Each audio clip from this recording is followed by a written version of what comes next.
Good morning. Today I'm going to be sharing with you Proverbs 4, 1 through 19.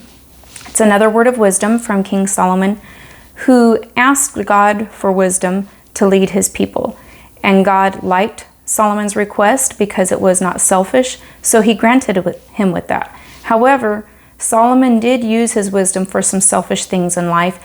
And later, even in Ecclesiastes, that's one of my favorite old books of the Bible, because Solomon goes through and he talks about, I gained this, I gained wealth, I gained riches, I gained power and fame and stature, and I had women, I had anything I wanted.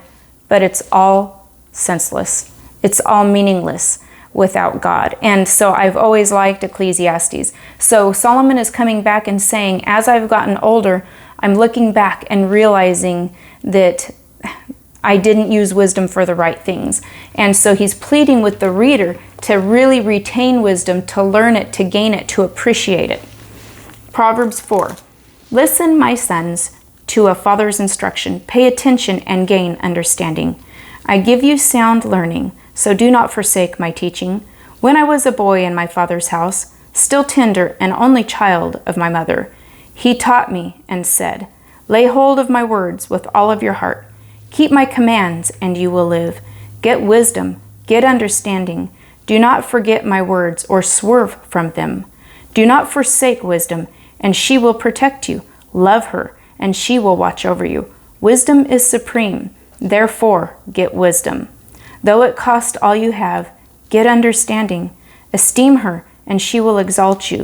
Embrace her, and she will honor you. She will set a garland of grace on your head and present you with a crown of splendor. Listen, my son, accept what I say, and the years of your life will be many. I think of the word accept. So wisdom comes from when you hear things, God's word, whether it be from people, whatever it may be, you can choose to accept that as a truth and as a wisdom, or you can just ignore it and move on.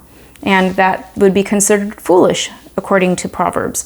So therefore, he is saying, you don't just listen, we have to be willing to accept the good and wise things that come before us. I guide you in the way of wisdom and lead you along straight paths. When you walk, your steps will not be hampered. When you run, you will not stumble. Hold on to instruction. Do not let it go. Guard it well, for it is your life. Do not set foot on the path of the wicked, or walk in the way of evil men. Avoid it. Do not travel on it. Turn from it and go on your way, for they cannot sleep till they do evil.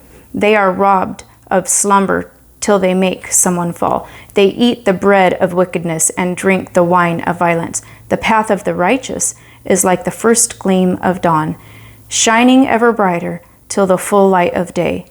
But the way of the wicked is like deep darkness. They do not know what makes them stumble. My son, pay attention to what I say. Listen closely to my words.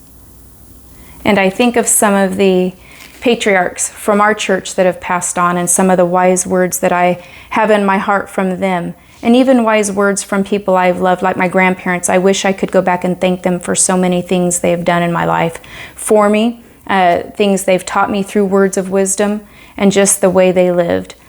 I appreciate it way more now as I've grown. So I truly understand what the author is trying to say about latching on to God and His Word, and truly what wisdom can do for us and how valuable it is. So may this proverb speak to you today. You are loved, my Port Naz friends.